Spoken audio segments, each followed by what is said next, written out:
तो एक बहुत इंपॉर्टेंट इफेक्ट शील्डिंग इफेक्ट।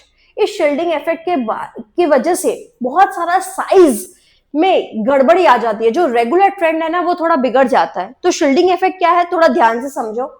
अगर एक प्रोटॉन बीच में है, न्यूक्लियस बीच में है, ये न्यूक्लियस के भीतर क्या है, पॉजिटिवली चार्ज प्रोटॉन, तो ये प्रोटॉन्स क्या करता है, इलेक्ट्रॉन को अपनी तरफ टानता है।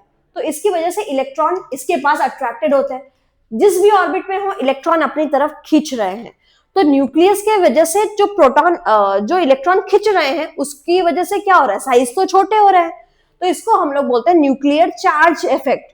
तो इफेक्टिव न्यूक्लियर चार्ज से साइज छोटी होती है।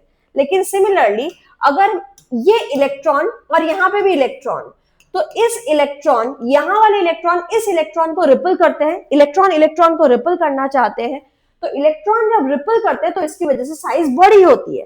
तो साइज अगर बिगर हो रही है तो वो शील्डिंग इफेक्ट से हो रही है, और अगर साइज छोटी हो रही है तो वो न्यूक्लियर चार्ज से छोटी हो रही है साइज।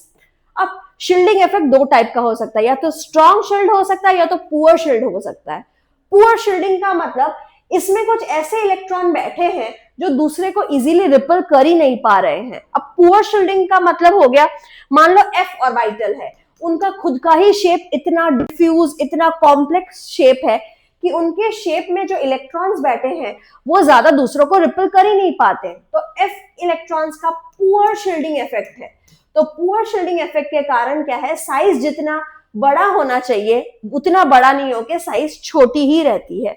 तो this is about shielding effect.